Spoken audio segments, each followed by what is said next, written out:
सद्दाम हुसैन। एक नाम जो कह सकते हैं ताकत और विवाद दोनों का ही दूसरा नाम बन गया। एक ऐसी शख्सियत जिसकी कहानी ने मॉडर्न हिस्ट्री का रुख ही मोड़ दिया। सोचिए जरा, एक वक्त था जब वो मिडिल ईस्ट का सबसे ताकतवर, सबसे खूंखार शासक माना जाता था, और फिर वो जमीन के नीचे एक अंधेरे गड्ढे में छिपा हुआ मिला। उसकी हुकूमत का अंत जितना नाटकीय था, उतना ही कह सकते हैं अपमानजनक भी। तो सवाल यही उठता है कि कोई इंसान आलीशान महलों से निकलकर धूल भरे गड्ढे तक पहुंच कैसे सकता है? इराक का सबसे खौफनाक आदमी आखिर इस हाल में पहुंचा तो पहुंचा कैसे? इस पूरी कहानी को समझने के लिए हम सद्दाम की जिंदगी के 5 अहम हिस्सों पर नजर डालेंगे। सबसे पहले देखेंगे कि कैसे एक भगोड़ा राष्ट्रपति बन बैठा, फिर समझेंगे कि उसने सत्ता पर अपनी पकड़ कैसे बनाई। उसके बाद बात होगी उसके छेड़े गए भयानक युद्धों और रासायनिक हमलों की, जिसने उसे दुनिया की नज़रों में गिरा दिया। और आखिर में हम देखेंगे कि कैसे वो एक स्पाइडर होल से पकड़ा गया। तो चलिए शुरू करते हैं पहले अध्याय से, एक भगोड़े से राष्ट्रपति बनने तक का सफर, यानी सद्दाम का उदय। देखिए, सद्दाम का सत्ता तक पहुंचने का रास्ता शुरू से ही महत्वाकांक्षा और कह सकते हैं हिंसा से भरा हुआ था।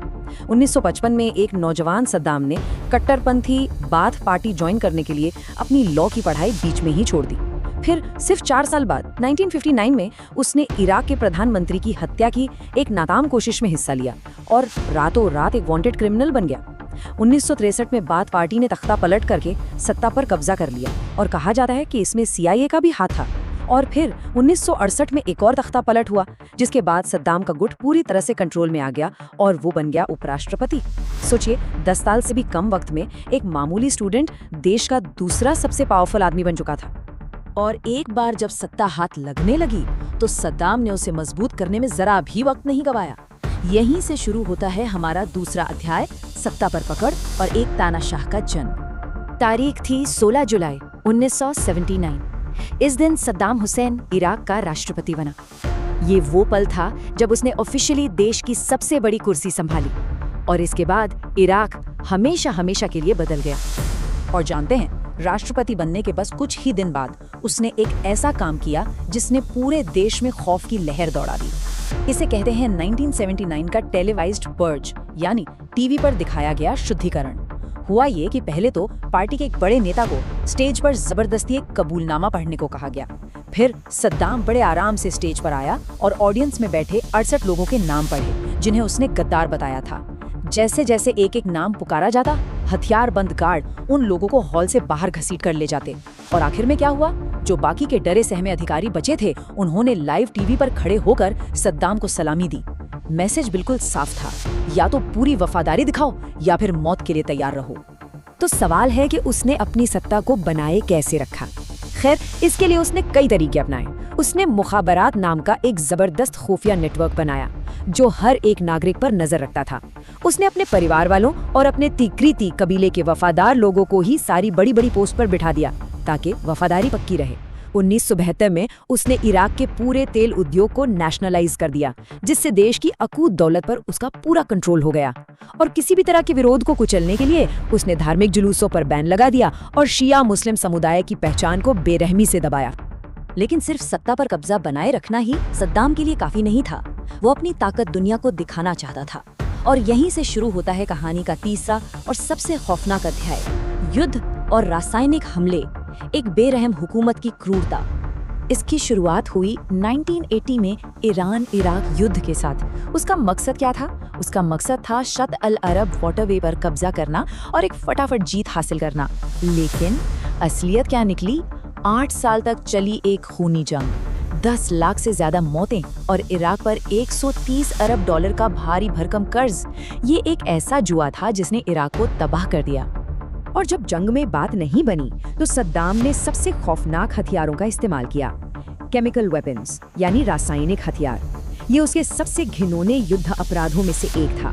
और सबसे चौंकाने वाली बात क्या है पता है? अमेरिकन इंटेलिजेंस को इन हमलों के बारे में सब कुछ पता था, लेकिन उस वक्त वो ईरान को बड़ा खतरा मानते थे, इसलिए उन्होंने चुप रहना ही बेहतर समझा। उसकी क्रूरता की कोई हद नहीं थी, यहाँ तक कि अपने ही लोगों के लिए भी नहीं। 1988 में उसने कुर्द शहर हलबजा पर केमिकल गैस से हमला करने का आदेश दिया, जिसमें हजारों बेगुनाह नागरिक मारे गए। 1982 में जब उस पर एक जानलेवा हमला नाकाम हुआ तो उसकी सेना ने दुजेल शहर के 148 मर्दों और लड़कों को मौत के घाट उतार दिया। और शायद सबसे डरावनी बात, उसने अपने ही हेल्थ मिनिस्टर को एक कैबिनेट मीटिंग के दौरान सिर्फ इसलिए गोली मार दी क्योंकि उस मंत्री ने ईरान के साथ सीज फायर का सुझाव देने की हिम्मत की थी। जाहिर है इन सब हरकतों ने उसे पूरी दुनिया की नजरों में एक विलन बना दिया। और यहीं से शुरू होता है चौथा अध्याय, एक इंटरनेशनल पराया, यानी उसके पतन की शुरुआत। तो एक रीजनल पावर से वो ग्लोबल विलन बना कैसे? अगस्त 1990 में जंग के कर्ज से परेशान होकर उसने अपने पड़ोसी देश कुवैत पर हमला कर दिया। इस एक कदम ने पूरी दुनिया को हिलाकर रख दिया। जवाब में जनवरी 1991 में अमेरिका की अगुवाई में एक गठबंधन ने ऑपरेशन डेजर्ट स्टॉर्म शुरू किया और कुवैत को आज़ाद करा लिया। इसके बाद 1990 के पूरे दशक में यूएन ने इराक पर इतने कड़े आर्थिक प्रतिबंध लगाए कि देश की कमर ही टूट गई और इसका खामियाजा वहाँ के आम लोगों को भुगतना पड़ा। और फिर आया साल 1998 जब अमेरिकी सरकार ने ऑफिशियली ये तय कर लिया कि इराक में रिजीम चेंज यानी सद्दाम की सत्ता को खत्म करना ही होगा। कह सकते हैं उसके अंत की उल्टी गिनती शुरू हो चुकी थी। और अब हम पहुंचते हैं कहानी के आखिरी पड़ाव पर, अध्याय 5, एक स्पाइडर होल से गिरफ्तारी यानी सद्दाम का अंत। देखिए, 9/11 के हमलों ने दुनिया को बदल कर रख दिया और इसी के साथ सद्दाम की किस्मत पर भी ताला लग गया। अमेरिका ने सद्दाम पर 2 बड़े इल्जाम लगाए। पहला कि उसके पास मास डिस्ट्रक्शन वाले हथियार हैं और दूसरा कि उसके अल-कायदा से रिश्ते हैं। हालांकि इन दावों पर आज भी बहुत बहस होती है, लेकिन यही वो वजह थी जिनके आधार पर मार्च 2003 में अमेरिका ने इराक पर हमला कर दिया। और फिर वो दिन आया, 13 दिसंबर 2003, ऑपरेशन रेड डॉन। शाम के 6 बजे 600 अमेरिकी सैनिकों ने सद्दाम के होम टाउन तिक्रीत के पास 2 फार्म हाउस घेर लिए। 7:45 बजे पूरे अद-दौर शहर की बिजली काट दी गई। हर तरफ अंधेरा और कंफ्यूजन। 8:15 बजे एक मुखबिर ने एक छोटी सी झोपड़ी के पास जमीन के एक टुकड़े की तरफ इशारा किया और ठीक रात 8:26 पर जमीन पर बिछी एक चटाई और स्टायरोफोम का ढक्कन हटाने के बाद सैनिकों को सद्दाम हुसैन एक छोटे से जमीनी गड्ढे में छिपा हुआ मिला, बिल्कुल बिखरे हुए हाल में। जब अमेरिकी सैनिकों ने उसे उस गड्ढे से बाहर खींचा तो जानते हैं उसके पहले शब्द क्या थे? उसने कहा, मैं सद्दाम हुसैन हूँ, इराक का राष्ट्रपति, और मैं बातचीत के लिए तैयार हूँ। लेकिन अब बातचीत का वक्त खत्म हो चुका था। लेकिन यहाँ की विडंबना देखिए, सद्दाम हुसैन पर केस चला और उसे मौत की सजा भी हुई, पर उसके सबसे बड़े गुनाहों के लिए नहीं। ना तो ईरान के साथ जंग छेड़ने के लिए, न ही कुर्द लोगों पर केमिकल हथियार इस्तेमाल करने के लिए। उसे सजा मिली 1982 में हुए दुजैल नरसंहार के लिए, जिसमें 148 लोगों की हत्या हुई थी। इसे मानवता के खिलाफ अपराध माना गया। ये एक बड़ी सजा तो थी, लेकिन कई लोगों का मानना है कि ये सजा उसके आतंक के पूरे राज के हिसाब से काफी नहीं थी। लेकिन एक सवाल आज भी कायम है, सद्दाम को आखिर हटाया क्यों गया था? जो ऑफिशियल वजहें बताएंगी वो तो दुनिया भर की हेडलाइंस में थी। क्या उसके 9/11 हमलों से कोई लिंक थे? क्या वो सच में मास डिस्ट्रक्शन वाले हथियार बना रहा था? क्या वो दुनिया की शांति के लिए एक बहुत बड़ा खतरा था? लेकिन हमले के बाद की हकीकत कुछ और ही निकली। ना तो कोई मास डिस्ट्रक्शन वाले हथियार मिले और ना ही 9/11 से उसका कोई सीधा लिंक कभी साबित हो पाया। यानी हमले के लिए जो वजहें दुनिया को बताई गई थी वो हवा हो गई। तो फिर असली वजह क्या थी?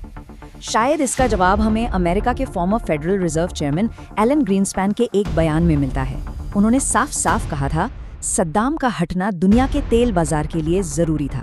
ये एक ऐसा बयान है जो हमें सोचने पर मजबूर कर देता है कि शायद इस पूरी कहानी के पीछे कुछ और ही ताकतवर मकसद काम कर रहे थे।